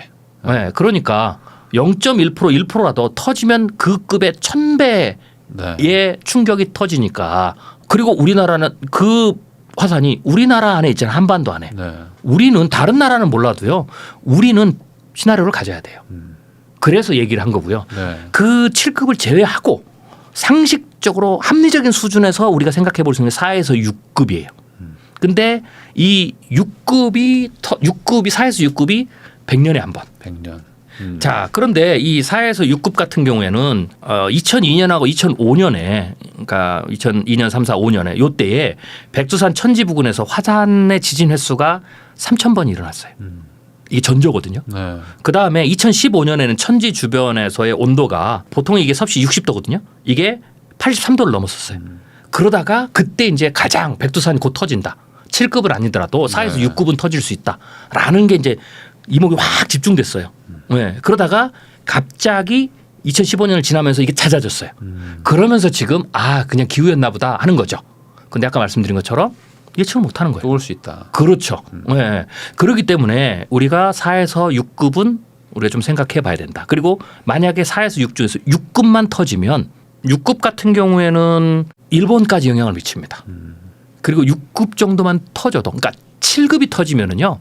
북한이 완전히 와해가 됩니다. 그러니까 발의 느낌처럼. 그렇죠. 네. 멸망에. 완전히 7급 정도가 터지면 북한의 한 3분의 1은 날아가는 겁니다. 싹 덮여서 그냥 그리고 거기에서 수십 킬로는 수십 년 동안 풀 한 폭이 못 자라요. 그래서 7급이면 북한이 완전히 무너져요. 근데 그것 때문에 무너진 거예요. 그 다음에 후폭풍이 커요. 원자폭탄도 터지면 후폭풍들이 많잖아요. 네. 그리고 낙진도 있고 그 영향이 오래 가잖아요. 화산도 그 정도 급이 터지면 어떻게 되냐면 그 다음에 온도가 떨어지고 그러면서 가뭄이 들고 막 이러면서 네. 모든 경제가 파탄이 나요. 그래서 무너지는 거예요. 네. 그래서 발해가 그게 터지면서 그 이후에 완전히 국가 체제가 위크한 상황에서 외의 침략으로 완전히 그냥 손 한 번 못 써고 무너진 거거든요. 그러면 만약에 7급이 터지면 우리나라는 만약에 7급이라면 1% 확률이라도 만약에 그게 터지면 북한 와해 혹은 그 정도 흔들리면 김정은이 전쟁을 선택할 수밖에 없습니다. 이래도 죽고 저래도 죽고. 네, 그러겠죠. 네. 그것에 대한 시나리오, 그러니까 7급이 터지면 전쟁 시나리오를 가져야 되는 거예요. 이게 뭐 반도체가 신뢰성이 떨어지고 뭐 이런 문제가 아니고 만약에 7급이 터지면 우리나라 한반도는 전쟁 시나리오를 플랜 B로 놓고 해야 돼요. 그러나 6급까지만 가더라도 6급을 가더라도 북한 체제가 굉장히 심각한 영향을 보죠. 그랬을 때의 한반도에 두 가지. 화산이 터지면 화산재는 일본까지 가거든요. 6급 터지면 화산 강화제가 지면에서부터 뭐 몇 미리가 쌓인다 이게 문제가 아니고 그걸로 인해서 파급되는 많은 영향이 있어요. 농작물 피해라든지 그 다음에 환경이라든지 미세먼지는 300배, 400배까지 올라가거든요. 네. 그러면 물론 반도체 공정이나 이런 데서는 미세 공정에서는 그것을 뭐 일주일이 됐든 혹은 길어도 한 달이 됐든 다시 복구는 시킬 수 있겠지만 그걸로 인해서 여러 가지 우리가 겪을 수 있는 신뢰도의 하락이라든지 그다음에 여러 가지 부가산업의 피해라든지 우리가 충격을 보는 게 많다라는 거죠. 그래서 이런 부분에 있어서 우리가 뭐 그거는 터지지 않을 거야 라고 생각하면 대비책이 하나도 없어요. 생각을 안 하는 거거든요. 네. 그런데 이게 언제든지 터질 수 있는 조건에 와 있기 때문에 7이라는 아주 공포스러운 그런 것은 우리가 가정을 하지 않더라도 우리가 4에서 6급에 충분히 합리성이 있는 그런 측면에서는 오늘 당장 터져도 이상하지 않으니까 대비를 하는 게 중요하다라는 거죠. 그래서 단순히 괴담으로만 취급하면 안 돼요. 거꾸로 괴담으로 몰고 가도 안 돼요. 네. 네, 그런 도움이 안 되는 거예요. 이건 우리의 문제니까 우리가 이 부분에 대해서 안 일어나면 좋겠죠. 당연한 겁니다. 저도 안 일어나길 바라지만 그래도 일어날 수 있기 때문에 국가나 또 기업 거기에 영향을 받는 미세 공정, 첨단 산업들은 생각을 해야 되는 거죠. 미래학자 최윤식 박사님하고 이야기 나누고 있는데요. 그러면 지금까지 얘기를 좀 종합해 보면은 지금 한국의 뭐 반도체, 뭐 아니면 뭐 한국 국가의 어떤 뭐 국운 자체에 지금 리스크가 좀 위기감이 좀 더 좀 강해지고 있다 이렇게 좀 느껴지거든요. 네네. 이 책 내용처럼 이제 반도체 쇼크에 대한 어떤 대비를 해야 될 텐데 뭐 어떤 식으로 해야 되는 건지 우선 뭐 반도체 시장에 어떤 영향이 좀 바로 뭐 느껴질지 이런 것도 좀 궁금하거든요. 네. 지금 이제 여기서 우리 유튜브를 시청하고 계신 분들이 분명히 하셔야 될 게 있습니다. 제가 말씀드리고 싶은 것은 이제 한국의 반도체가 끝장났다 이 얘기가 아니에요. 그렇죠. 예. 한국의 반도체는 여전히 경쟁력이 있습니다. 그러나 앞으로 우리가 지속적인 경쟁력을 유지하려면 우리가 기술뿐만 아니라 기술 이외에도 전략적인 산업으로 위치가 부각된 이 반도체 산업, 특히 반도체 산업 관련해서 또 다른 어떤 변수들에 대해서도 그 변수들이 가져다주는 기회나 위기 부분을 이제는 생각을 다각도로 해야 된다. 네. 그리고 지금 우리가 지금 현재 보고 있듯이 세계 정세가 과거와 다릅니다. 어디서 어떤 일이 정말로 생각지도 않았던 정말 이게 일어나지 않았을 때에는 그런 거 일어난다 그러면 말도 안 되는 얘기도 하는 것들이 지금 계속 일어나고 있거든요. 그런 측면에서 우리가 조금 더 긴장감을 늦추지 말고 우리의 시야의 폭을 조금 넓혀서 우리가 돌다리도 두드려 가듯이 네. 여러 어떤 위기 조짐들을 생각해 봐야 된다라는 측면에서 얘기를 했던 거고요. 그 중에서 이제 제가 뭐 여러 개 다뤘던 것들이 예를 들면 트럼프가 집권을 했을 때 네. 미국이 한국의 반도체를 공격할 수 있다. 이게 말도 안 되는 것 같았거든요. 그런데 충분히 가능하다. 그게 왜 그러느냐. 뭐 이런 거. 혹은 반도체 산업 자체에서 어떤 기술 변화들이 어떤 문제를 일으키느냐. 그리고 그것 외에도 어떤 다양한 것들에 대한 생각을 해야 된다. 요 근래는 제가 굉장히 흥미로운 어떤 기사를 하나 봤는데요. 트럼프가 집권을 하면 지금 이제 트럼프를 지지하는 혹은 다음번 트럼프가 만약 집권을 하면 이제 캐비넷 내각에 들어올 수 있는 잠재적인 후보들이 자꾸 이제 이런저런 얘기를 하거든요. 그게 이제 돌려서 얘기하면 트럼프가 집권했을 때 트럼프 2기 행정부의 어떤 정책의 어떤 방향성일 수 있어요. 네. 그 중에서 제가 이번 최근래 눈여겨봤던 게 제2의 플라자 합의를 끌고 들어올 수 있다. 누구랑 하는 게 중요하잖아요. 이제 그렇죠. 이제 그거는 네. 봐야 되는데 네. 이게 우리나라는 눈여겨봐야 됩니다. 자, 예를 들어볼게요. 우리나라가 자 우리가 반도체 산업으로 제가 구체적인 예를 들어보죠. 네. 반도체 산업은 우리가 잘 아는 대로 미국이 만들었어요. 그래서 미국이 만들었다가 일본이 부상하고 일본이 기술력이 따라오면서 또 저가 산업으로 하고 미국은 예를 들면 인건비가 높아지고 막 여러 가지 이기 때문에 일본이 미국의 반도체를 네. 뺏어왔죠. 그러면서 일본이 막 올라갔어요. 그런데 일본이 막 올라가고 일본의 경제하고 지금의 중국처럼 세계 제2의 경제대국이 되고 모든 기술에서 이제 혁신 그러면 1980년대 전부 다 일본 제품이었거든요. 네. 그러면서 이제 미국이 일본과의 무역 적자가 확 늘어났죠. 그러면서 일본이 산업이 쫙 올라왔을 때 이제 우리나라도 반도체를 생각하고 야 이거 반도체 해야 되겠다. 그래서 삼성의 고 이병철 회장님께서 그 반도체에 대해서 혹은 이제 고 이건희 회장님께서 이제 반도체와 같이 하면서 반도체 산업을 이제 갔잖아요. 그런데 우리는 이제 뭐 기술의 신화만 얘기합니다. 우리가 뭐 기술을 어렵게 가져와서 우리가 기술 개발을 하고 그래서 이겼다라고 하는데 제가 늘 말씀드린 것처럼 기술은 기본입니다. 그런데 우리 한국의 반도체가 일본의 반도체를 무너뜨리고 예를 들면 일본이 2003년쯤 돼서 일본의 반도체 회사들이 거의 전멸하다시피 합니다. 한국 때문에. 네. 네, 그리고는 한국의 반도체가 세계 특히 메모리 시장 세계 제1위로 우뚝 서죠. 네. 그런데 기술만으로 올라선 게 아닙니다. 자, 예를 들어 볼게요. 그러면 일본이 왜 반도체 시장을 내줬느냐라는 측면에 생각을 해봐야 돼요. 그럼 거꾸로 일본이 그럼 이런 거죠. 기술이 없어서 갑자기 일본의 기술이 한국보다 확 떨어져 가지고 내줬느냐? 아니에요. 일본이 한국한테 반도체를 내주고 이럴 때에도 일본의 기술력은 세계 탑이었습니다. 그래서 우리나라가 기술이 세계 탑이라도 그걸로 만족하면 안 된다는 거예요. 그럼 일본이 반도체를 한국에 내준 또 다른 이유들이 뭐냐 요소가 몇 가지 요소들이 합쳐지면서 결국은 한국이 반도체 시장을 일본을 밀어내고 된 거예요. 거꾸로 일본은 그것 때문에 한국한테 반도체를 뺏기게 된 거예요. 그게 뭐냐 첫 번째 요소가 플라자 합의란 거예요. 네. 일본이 쭉 올라오니까 미국이 우리가 잘 아는 대로 대일 무역 적자가 크잖아요. 그러니까 G5를 모아놓고 독일하고 일본을 불러가지고 야 도저히 안 되겠다. 네 기술력으로 낮출 수는 없고 그러니까 니들 물건 값을 올려라. 네. 그러려면 애나 절상해야 된다. 라는 거죠. 그래서 플라자 합의를 했어요. 그래서 일본의 반도체 가격이 쫙 올라갔죠. 그러니까 우리나라가 그때 마침 추격하면서 반도체가 어느 정도 이제 쓸만한 이게 중요해요. 쓸만한 최첨단은 아니지만 그래도 범용으로 컴퓨터가 수요가 나오고 그러니까 거기에 쓸만한 반도체가 한국산이 가격이 낮았거든요. 그러니까 어떻게 되겠어요? 대규모로 혜택을 본 거죠. 그게 네. 밑바탕이 된 거예요. 그것도 기술이 없으면 안 됩니다. 그래서 기술을 가졌던 건 굉장히 우리가 자부심을 가져야 돼요. 그런데 그 상황이 하나. 두 번째로 미국이 그것만 한 것, 플라자 합의만 한 것이 아니라요. 미국이 뭘 했냐면 반도체 협약을 맺었어요. 일본하고. 니들 반도체를 미국에 헐값에다 팔지 말아라. 그리고 일본의 반도체를 다양한 요소에서 어떤 제재를 하는 협약도 맺었어요. 그리고 또 하나. 뭐가 있냐면 일본 내부적으로 무슨 일이 일어났냐면 우리가 잘 아시는 대로 그 이후에 플라자 합의를 하니까 일본이 수출에 문제가 생기고 막 이러니까 경제는 계속 성장시켜야 되잖아요. 네. 그래서 일본 정부가 뭘 했냐면 내수를 키우자 그랬어요. 내수를 키우는 방법은 두 가지가 있는데 하나는 일자리를 막 늘리고 급여를 막 늘려서 소비력을 늘려서 내수를 늘릴 수 있죠. 근데 그거는 시간이 오래 걸려요. 네. 그게 쉬운 말입니까? 당장 그렇죠. 당장 올린다고 해서 내년에 늘어나는 것도 아니고. 좋은 직장 만들기 어렵죠. 그렇죠. 그런데다가 지금 플라자 합의를 통해 가지고 일본도 수출 국가인데 수출 경쟁력이 떨어졌는데 어떻게 기업이 일자를 확 늘리고 임금을 네. 늘리겠어요. 그러니까 그 방법은 안 되는 거예요. 근데 또 하나 방법이 있어요. 내수를 늘리는 방법이. 그게 뭐냐. 자산 시장을 키우는 거예요. 주식 시장을 키워 올리고 부동산 시장을 막 키워 올리면 소득 효과는 떨어지지만 자산 효과가 커지면서 국민들의 부가 막 증강을 하는 거죠. 네. 그러면 그것에 따라서 어떻게 돼요? 소비가 늘겠죠. 네. 부동산 가격이 뜨면 부동산이 호황이 되고 주식이 호황이 되면 소비가 느는 것처럼 일본이 그걸 쓴 거예요. 그래서 한 5, 6년은 그게 기가 막히게 먹혔어요. 그래서 플라자 합의를 통해서 일본 수출의 경쟁력이 떨어지는 것에 대해서 그러면서도 일본 경제가 계속 올라가는 것을 그걸로 떠받쳤죠. 근데 문제는 뭐냐. 91년에 버블 붕괴가 일어났잖아요.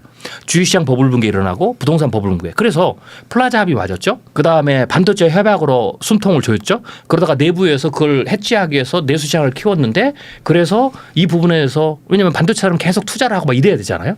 그래서 돈이 있어야 되는데 그래서 경제가 커야 되는데 그게 안 되니까 내수시장을 키워서 어느 정도 했는데 버블 붕괴가 일어났죠. 네. 그러니까 이제 어떻게 되겠어요? 버블 붕괴가 일어나니까 은행들 막 파산하고 난리가 났죠. 기업들 막 날아가고 그다음에 미국에 있는 자산들 다 팔고 그다음에 해외에 있는 공장들 다 팔고 이러니까 어떻게 반도체나 이런 데에서 첨단 기술에 대해서 투자를 하겠어요. 그 공백이 생긴 거예요. 네.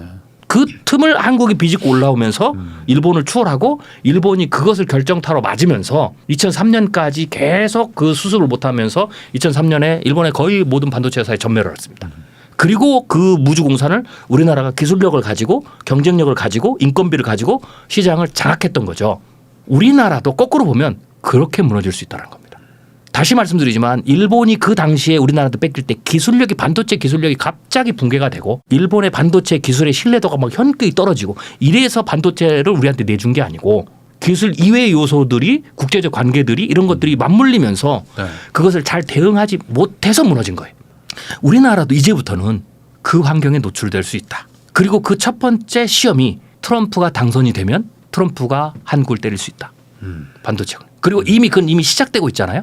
우리가 눈여겨봐야 되는데 미국이 한국 반도체 기업한테 뭐 한국만 그런 게 아니죠. 일본도 그러고 대만한테 그러고 미국이 자꾸 공장을 지으라고 하잖아요. 네. 그 공장을 자꾸 지으라 하는 게 여러 요소가 한 크게 세 가지 요소가 있어요. 첫 번째 큰 틀에서는 중국의 반도체를 견제하기 위해서 미국이 패권을 잡아야 되겠다. 이게 하나고요. 두 번째로는 뭐가 있냐면 일자리 문제죠. 네. 네, 선거가 있으니까 왜냐하면 공장을 짓고 막 이러면 투자도 들어오고 그리고 뭐 일자리도 늘어나고 즉각즉각 늘어나잖아요. 그러니까 네. 그 일자리 공장을 유치한 거에 의해서 뭐 세제 혜택도 주고 뭐 그러면 그게 스윙보트나 뭐 이런 데서 표심에 유리하게 작용하지 않겠어요? 그게 있고 그런데 실제로 미국의 한국, 대만, 일본을 옥죄 가지고 미국의 공장을 짓게 하는 실제적인 뒤에서 압력을 행사하는 실제적인 보이지 않는 힘이 있어요. 그게 미국의 반도체 협회예요. 그 협회를 주도적으로 이끌고 가고 있는 게 인텔의 CEO예요. 이번에 인텔이 엄청난 미국의 정부를 지원을 받았죠. 인텔의 CEO가 의회 막 발언도 하고 그리고 반도체 협회를 통해서 미국 정부의 바이든 때도 그렇고 계속 트럼프 때부터 계속 이야기를 했어요. 네. 뭘 얘기를 했느냐. 미국의 공장을 짓게 해야 된다. 왜? 이유가 뭐냐. 미국의 반도체 생산의 80%가 아시아에 있다. 지정학적으로 되게 위험하다. 이걸 계속 들고 나오는 거예요. 그러면서 그 명분을 가지고 미국의 공장을 짓게 해라. 뒤에서 힘을 발휘하는 게 바로 미국의 반도체 산업계라는 거죠. 그런데 중요한 것은 이 산업계가 단순하게 미국의 공장을 지으라는 것만으로 끝난 게 아니에요. 반도체 산업에 대해서 미국의 생각은 굉장히 복잡하고 다층적 구조예요. 근데 우리나라는 제가 우려하는 것은 우리나라는 굉장히 한 가지 생각에만 치우쳐 있어요. 그 한 가지 생각이 뭐냐? 미국이 우리를 계속 손잡아 줄 거다 반도체에서. 네, 우리를 놓을 수는 없을 것이다. 그렇죠. 네. 이거는 객관적으로 오케이 맞아요. 저는 그게 틀렸다는 게 아니에요. 근데 위험한 건 뭐냐? 그게 지금은 맞더라도 한 가지 생각만 갖는 거예요. 편향이 가장 위험한 거예요. 우리도 다층적으로 복합적으로 생각해야 된다는. 그래서 제가 이제 얘기를 한 거죠. 자, 그러면 미국이 왜 그러냐면 미국의 정치적 입장에서는 반도체 산업과에서 가장 중요한 건 뭐냐면 중국 견제예요. 그거는 패권 전쟁에서 반도체가 중요하고 네. 반도체를 가지면 중국이 그 반도체를 활용해서 군사적이든 뭐든지 간에 미국의 패권을 위협할 수 있다. 그래서 미국은 정치적 입장에서는 정권은 그냥 중국이 위협 국가예요. 그런데 잘 보셔야 돼요. 미국 반도체 회사들은 중국이 위협 국가가 아니에요. 오히려 정부가 중국 저렇게 때리고 봉쇄하는 게 되게 불만이에요. 엔비디아 못 팔잖아요. 미국 반도체 산업은 중국이 적이 아니에요. 네. 미국의 반도체 산업 협회의 반도체 산업 인텔부터 시작해서 그들의 생각하는 진정한 적은 한국과 대만이에요. 그래서 끊임없이 그들이 뭐라고 그랬냐면 일단 공장을 미국으로 갖고 오게 해라. 네. 그래서 그쪽에서 약화를 시키고 공장을 갖고 오면서 자기네들 지원하고 반도체를 부흥을 시켜야 되겠죠. 그러면서 자기네들도 지원법을 하고 만들고 지원법도 미국 반도체 산업회 그것을 지원법을 만드는데 가장 결정적인 역할을 한 게 인텔의 CEO거든요. 그래서 가장 많은 보조금을 받았잖아요. 그러면서 자기네들의 어떤 그 부흥을 꿈꾸는 거고요. 그 다음에는 지금 반도체 업계에서 가장 최대 화두 중에 하나가 미세 공정이거든요.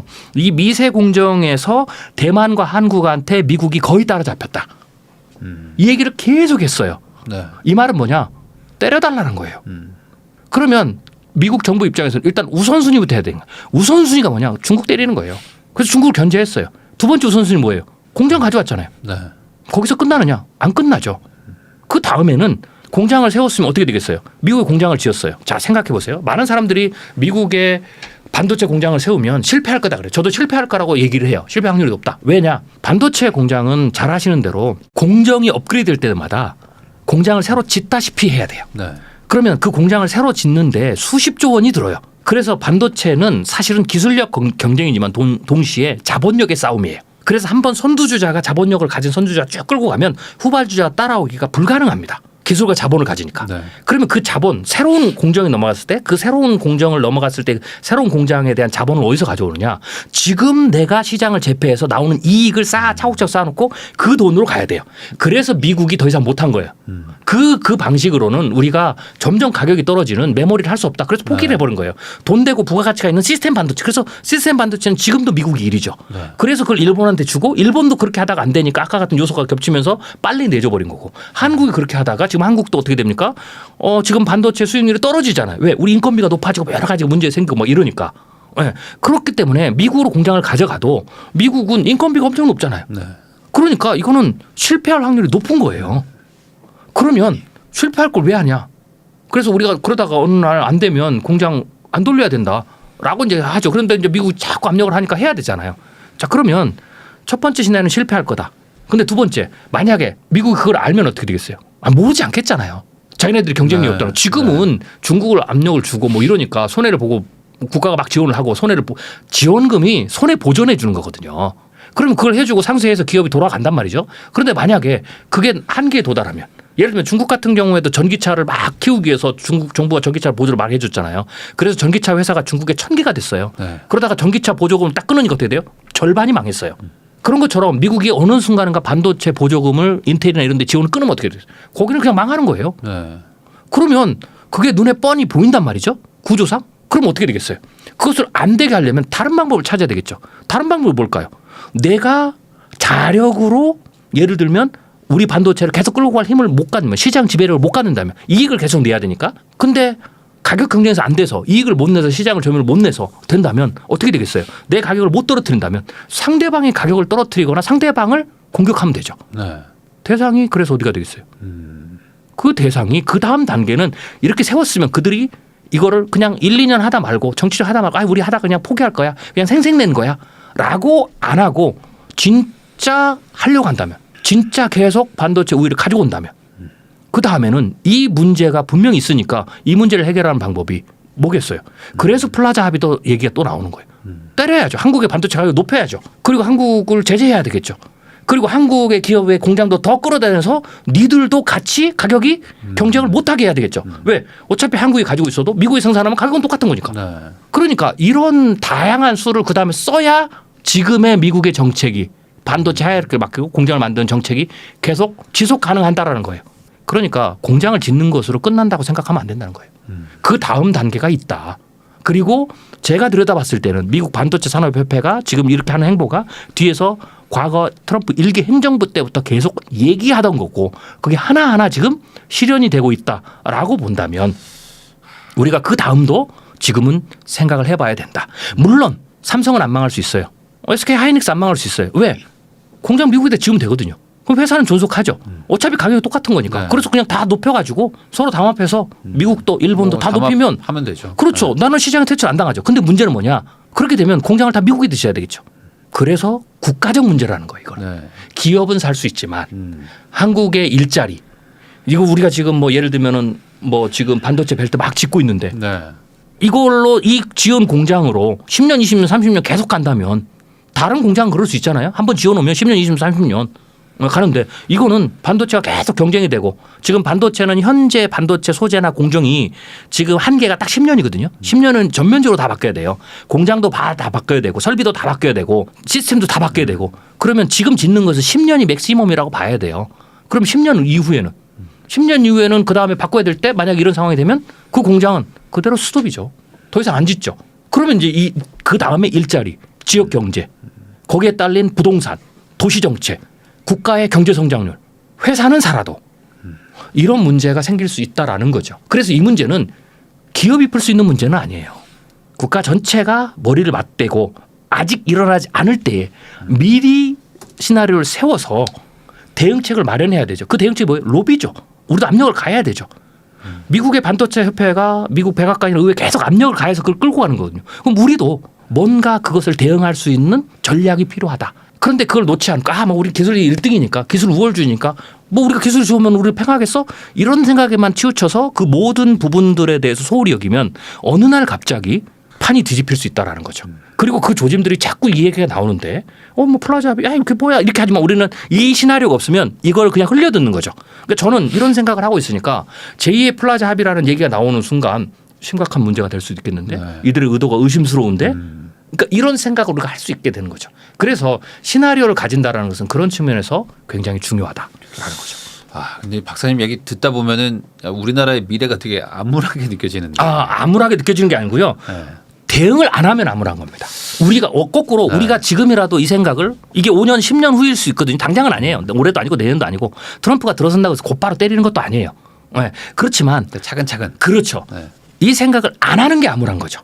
한다면 얼마든지 모든 문제는 솔루션이 있어요. 그래서 한다면 저는 암울하지 않다. 그래서 우리의 반도체 산업의 미래가 암울하지 않기 위해서는 우리가 이런 생각을 해봐야 된다. 무슨 그런 생각까지 하냐라고 하면 그게 진짜 위기입니다. 네. 아니, 이런 것들에 대해서 뭐 시청자 여러분들 포함해서 결국에 뭐 국민들의 관심도가 좀 높아져야 뭐 그렇죠. 그게 정치에도 반영이 그렇죠. 되는 다 거니까. 반영이 되는 거죠. 그래서 이런 얘기를 해주시는 게 아니라. 그렇죠. 그렇죠. 그러면은 지금 뭐 이런 거에 대비를 하자 이런 얘기는 해주셨지만 그럼 실질적으로 만약에 지금 이제 저희는 재테크 채널이기도 하니까 뭐 그런 반도체 기업을 막 투자하거나 뭐 이런 거에 관련된 업을 하시는 분들 입장에서는 그럼 이걸 어떻게 해야 되는가? 경쟁력이 여전히 있는 건가? 이런 네, 궁금함이 있어요. 저는 한국의 반도체 산업의 기술적인 측면에서 아까도 말씀드렸지만 지금 현재의 반도체 어떤 소재나 생산 공정이나 이런 부분들은 시스템들은 10년이 한계예요. 왜냐하면 무호흡수도 한계 올라오고 실리콘 소재 한계도 왔거든요. 그리고 이제 6G나 뭐 이렇게 되면 전력 소모가 엄청나고 특별히 인공지능 이런 게 오면 전력 소모가 기하급수로 늘어나거든요. 그러면 그것에 대해서 반도체 소재 현재 소재나 공정 이 시스템은 안 돼. 그리고 나노 공정도 점점점 한계에 도달하거든요. 네. 그래서 대체적으로 반도체 업계에서는 현재 시스템은 10년이 한계다. 그럼 10년 이후부터는 반도체 산업이 없어지는 게 아니고 더 이상 발전하지 않는 건 아니고 새로운 공정, 새로운 소재 이로 넘어간다. 빅 체인지가 온다라는 거죠. 네. 그렇게 했을 때에 우리가 생각해 물어봐야 될 게 그러면 그 빅 체인지에서 한국의 회사들이 한국의 기업들이 경쟁력이 있느냐? 있습니다. 그래서 저는 기술적으로는 걱정하지 않습니다. 예를 들면 인공지능 반도체가 오잖아요. 반도체 같은 경우에도 AI 반도체도 3세대에 구분할 수가 있어요. 첫 번째 1세대가 CPU하고 지금 GPU를 합쳐가지고 하는 거죠. 지금 현재거든요. 그러니까 이제 그 GPU를 만드는 엔비디아가 경쟁력이 높잖아요. 네. 그런데 이거는 전력이나 여러 가지 총 비용이나 한계가 있어요. 그래서 지금 반도체 업계에서는 AI 반도체가 굉장히 어마어마하게 커질 거거든요. 네. 그런 측면을 봤을 때 그 다음 세대를 보거든요. 그 다음 세대 이제 2세대가 뭐냐면 2세대 반도체의 가장 대표적인 게 NPU라는 거예요. 네, 그래서 뉴럴 프로세싱 유닛인데 이거는 지금 인공신경망 이 소프트웨어적인 이거를 하드웨어적으로 구현을 하는 거예요. 네, 그러면 이제 그게 2세대고 3세대는 뭐가 있냐면 이제 뉴로모픽스라고 그래요. 인간의 뇌 신경망 구조를 그대로 모사해서 하는 거. 그런데 지금 한국의 대학이나 네, 뭐 서울대 카이스트라든지 뭐 그다음에 삼성이나 SK 하이닉스 이런데 산학 협동해서 이 1세대, 2세대, 특히 2세대, 3세대의 기술이 가지고 있어요. 연구도 나오고 세계적인 특허도 혹은 기술도 계속 속속 발표되고 있죠. 그래서 이런 부분에 대해서 AI만 봐더라도 전환이 되는데 한국은 기술력을 자체적으로 보유할 수 있는 역량을 가지고 있죠. 그다음에 또 하나는 예를 들면은 뭐 어드밴스드 패키징이라고 하는데 이게 이제 그 나노 경쟁의 한계가 오니까 그다음부터는 이 패키징 부분에서의 어떤 새로운 어떤 테크놀로지를 가지고 방식을 가지고 하는 건데 이것도 우리나라가 경쟁력이 있어요. 그 중에 하나가 뭐 3D 반도체인데 우리가 이제 HBM이 바로 그런 거거든요. 네. 그래서 뭐 그거를 SK가 먼저 했느냐 삼성이 먼저 그 차이만 있지 우리나라 자체에서도 능력이 있습니다. 그다음에 또 하나는 뭐 예를 들면은 뭐 칩넷 기술이라든지 그다음에 SOC라든지 뭐 이런 기술들이 우리나라가 연구도 잘 돼 있고요. 그다음에 기업도 오래전부터 투자를 하고 가고 있어요. 그래서 어떤 기술의 전환 혹은 생산 공정의 전환 심지어는 소재도 뭐 화합물 반도체나 뭐 이런 것이 이제 필요하거든요. 그런데 그런 부분에서도 우리가 연구를 게을리하지 않고 있어요. 그래서 기술력 부분은 미래 빅체인지가 오더라도 한국 기업들이 뒤처지지는 않는다. 그래서 그런 측면에서는 경쟁력은 걱정하지 않으셔도 됩니다. 플라자 합의만 안 오면. 그렇죠. 그 외의 문제. 그래서 제가 그 외를 얘기하는 거예요. 네. 저는 사실은 한국 기업이나 한국 어떤 대학 연구 단체에 반도체 기술에 대한 어떤 그 기술적인 어떤 역량은 뭐 우리가 뭐 세계 1위냐 이것에 대해서 장담은 못하지만 최소한 현재의 우리의 스탠스를 유지하는 선두 그룹은 얼마든지 지속 가능하다. 그래서 제가 기술 얘기를 그다지 위험 요소 삼지 않은 거예요. 그런데 우리나라는 그 기술 우월주의가 위험하다. 기술이면 다 된다. 그러니까 다른 거 걱정 안 해도 된다. 우리가 기술이 있는데 쟤네들이 어떻게 하겠느냐. 이 생각은 가장 위험하다는 거죠. 그래서 그 다른 요소들에서의 어떤 그 위험 요소들이 우리에게 더 중요한 요소다라고 보시면 됩니다. 그래서 다시 한번 말씀드리지만 이 그 유튜브를 시청하시는 우리 시청자분들 한국의 기술 부분에서는 사실은 크게 걱정을 하지 않으셔도 됩니다. 오히려 지금 뭐 어떤 정치 외교적인 그렇죠. 그런 리스크 같은 것들이 좀 더 좀 간과되고 있다. 그렇죠. 그다음에 이제 굳이 하나 더 기업의 측면에서 제가 말씀을 드리면 기술과 시장은 다른 거거든요. 네. 시장은 타이밍이 되게 중요하거든요. 그래서 너무 빨라도 안 되고 너무 늦어도 안 되고. 네. 네, 사실 HBM 같은 경우에도 우리나라 두 기업이 약간의 희비가 엇갈렸던 것은 타이밍 싸움이거든요. 네. 그런 것처럼 앞으로 인공지능이나 자율주행이라든지 인공지능 로봇이나 이런 것들이 막 쏟아져 나올 때에 시장이 움직이거든요. 그때의 타이밍을 잘 잡는 이런 부분들이 조금 이제 하나의 어떤 불확실성 변수라고는 이제 할 수가 있는 거죠. 거기서 따라서 이제 개별 기업을 바라볼 때는 국지적으로 혹은 일시적으로 주가의 차이는 있을 수 있습니다. 네. 네, 그래서 그런 부분들. 그러나 대세는 크게 제가 지장이 없을 거다. 네, 결국에는 기술만 뭐 봤을 따라간다. 때는. 네. 그래서 일단 그렇게 이해하시는 게 좋습니다. 네, 그래서 뭐 이제 걱정을 하되 또 너무 또 크게 걱정하기에는 그렇죠. 그럴 뭐 필요는 단기적으로는 뭐 그런 건 아니다. 네, 다만 네, 네. 이제 중장기적인 이런 변화의 흐름에 대해서 우리가 너무 좀 놓고 있는 게 아닌가에 대한 우려가 그렇죠. 있다. 그러니까 제가 말씀드리고 싶은 거는 너무 낙관하지 마시라는 거죠.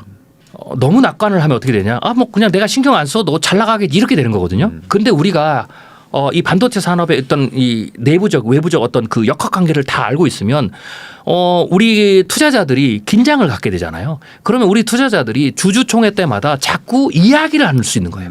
삼성은 이런 부분에 대해서 네. 예를 들면 SK는 이런 부분에 대해서 혹은 다른 기업도 이런 부분에 대해서 어떻게 준비가 돼 있느냐 물어보는 것 자체가 기업으로 하여금 긴장감을 갖게 하는 거죠. 그 분위기를 가지고 있는 것 자체로 하여금 정부 유관 기관들이 반도체 산업을 대하는 혹은 생각하는 어떤 그 범위를 확장시키고 그리고 긴장감을 늦추지 않게 하는 거죠. 그게 살리는 거예요. 그러니까 저는 그거는 예를 들면 우리가 정치도 그러잖아요. 국민이 우리가 뭐 4년에 한 번, 5년에 한 번 투표를 하지만 그래도 그 투표권을 행사할 때에 우리가 어떤 생각을 가지고 있느냐를 늘 정치인들이 혹은 관리들이 생각하면서 하듯이 우리 개미들이 의사결정에 매번 개입할 수는 없지만 우리들이 어떤 생각들이 우리들이 긴장감들이 우리들의 어떤 수준이 반도체 시장을 바라보는 수준이 좀 높아지면 그 자체로만으로도 경영자들이 혹은 국가의 산업을 집행하는 담당자들이 긴장하게 된다는 거죠. 그러면 우리나라 반도체는 계속 갈 수 있다는 거죠. 네. 진짜 위험한 것은 낙관론. 이게 우리에게 위험한 거죠. 이 횡단보도를 건널 때 이게 마음 편하게 그냥 아무 생각 없이 건너도 뭐 사고가 안 나겠지만 그렇죠. 항상 이제 긴장하고 조심하고. 차오나 보면서 사고가 안 나더라도 그렇게 하는 것 자체가 그럼요. 결국 안전을 지키는 거. 그렇죠. 이게 이제 뭐 한국 경제, 뭐 반도체 모든 거에 다 적용이 되는 것 같습니다. 네네네. 오늘 미래학자 최윤식 박사님을 모시고 이제 세계 경제부터 또 반도체 쇼크 위기 어떤 리스크가 있을지 그런 시나리오들에 대해서 다양하게 한번 이야기를 해봤는데 이런 거에 대해서 우리 국민들 모두가 또 관심을 가지는 것부터 오히려 그런 리스크를 막아주는 계기가 되지 않는가라는 생각도 한번 해봅니다. 귀한 시간 내주셔서 시청해 주셔서 다시 한번 감사하다는 말씀 전하면서 저도 박사님하고 인사 나누겠습니다. 박사님 오늘 나와주셔서 감사드립니다. 네, 고맙습니다.